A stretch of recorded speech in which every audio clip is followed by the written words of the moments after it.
Baik, sebelumnya Assalamualaikum warahmatullahi wabarakatuh. Perkenalkan, nama saya Aziza Fiana Bisa, saya dari Poltekkes Kemenkes Semarang. Tujuan saya di sini yaitu untuk melakukan penyuluhan mengenai penyakit gigi dan mulut, yaitu periodontitis. Sebelumnya, apakah di sini ada yang sudah mengetahui apa itu periodontitis? Kita simak materi selanjutnya ya. Nah, bisa kita lihat dari sini, positif periodontitis, yaitu periodontitis merupakan komplikasi dari radang gusi, yaitu gingivitis yang tidak terobati. Nah, kondisi ini apabila terjadi dalam jangka waktu yang panjang, jaringan di sekitar gusi akan menyebabkan kerusakan dan bisa menyebabkan gigi tanggal. Pada kasus yang parah, periodontitis dapat menyebabkan kemunculan abses atau kumpulan nanah pada gigi. Selanjutnya, apa saja sih gejala dari periodontitis? Gejala dari periodontitis yaitu yang pertama, bau mulut. Bau mulut ini disebabkan karena kita kurang menjaga kesehatan mulut. Setidaknya kita mengikat gigi 2 kali sehari setelah makan dan sebelum tidur untuk mencegah atau mengurangi bakteri yang ada pada mulut. Yang kedua, radang gusi. Disebabkan karena jumlah bakteri yang terus menambah memicu respon imun tubuh untuk melawan, sehingga timbul peradangan pada gusi atau gigi detil. Yang ketiga ada gigi renggang. Radang gusi dapat memicu terlepasnya perlekatan antara gusi dengan gigi, sehingga terbentuk celah yang dapat menjadi sarangan bakteri. Oke, selanjutnya tahap apa saja sih bagaimana terjadinya periodontitis? Kita simak ya. Nah, seperti ini bisa kita lihat dari gambar. Yang pertama ada penumpukan pada plak dan ada karang gigi, penumpukan pada karang gigi dan selalu terjadi periodontitis, yaitu gigi yang sudah renggang, akarnya udah apa ya, istilahnya itu agak modot tuh. Selanjutnya ini ada penjelasannya. Yang periodontitis bermula dari penumpukan plak. Plak ini terbentuk karena sisa-sisa makanan dengan bakteri yang normalnya hidup.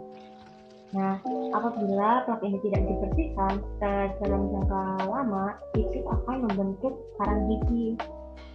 Seiring bertambahnya waktu, bakteri di karang gigi akan menghasilkan racun yang dapat menyebabkan peradangan dan iritasi gusi di sekitar gigi ataupun gingiva. Jika tidak segera diobati, radang gusi tersebut dapat menyebabkan terbentuknya celah antara gusi yang memisahkan gigi satu dan gigi lainnya ataupun gusi dengan gigi. Celah tersebut menyebabkan bakteri yang menginfeksi masuk di dalam sehingga merusak jaringan dan tulang di dalam gusi. Selain bisa menyebabkan gigi tanggal, radang gusi yang terus terjadi juga dapat melemahkan daya tahan tubuh. Selanjutnya di sini ada pencegahan periodontitis. Apa saja sih, bagaimana sih kita untuk mengurangi ataupun mencegah periodontitis? Yang pertama yaitu menyikat gigi secara rutin minimal 2 kali sehari, yaitu setiap pagi atau setelah makan dan menjelang tidur.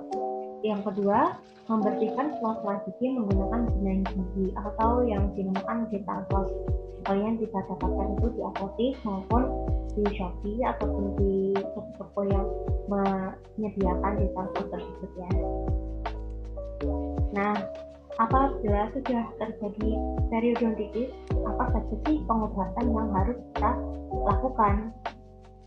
Ya, selanjutnya yang pertama ada scaling, yang kedua root planning, yang ketiga pemberian antibiotik, dan apabila sudah tidak bisa ditangani, kita melakukan pencegahan.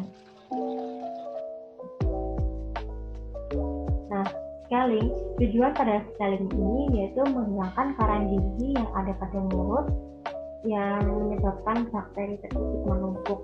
Kedua ada root planning untuk membersihkan dan mencegah penumpukan bakteri. dan karang gigi yang lebih lanjut untuk menghaluskan permukaan akar. Jadi pada intinya root planing ini juga pembersihan pada akar demi mencegah masuknya bakteri tersebut jauh lebih dalam ke dalam gigi. Yang ketiga, kita memberikan antibiotik oral, obat kumur gel untuk menghilangkan bakteri penyebab infeksi. Yang terakhir ada pencabutan gigi yang terdampak agar penumpukan bakteri tidak bertambah parah dan menyerang gigi sekitarnya. Nah, seperti itu penjelasan yang sudah saya jelaskan.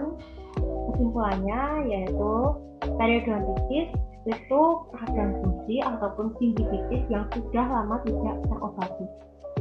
Bila terjadi dalam jangka lama, jaringan gusi dan sekitarnya akan rusak hingga menyebabkan gigi yang tanggal ataupun gigi terasa lebih keluar, lebih maju. Nah, di sini saya juga mengharapkan agar penyuluhan direalisasikan dan semoga kita semua terhindar dari periode dengan melakukan menggosok gigi 2 kali sehari dan menjaga kebersihan mulut. Baik, itu saja yang dapat saya sampaikan. Cukup sekian. Assalamualaikum warahmatullahi wabarakatuh.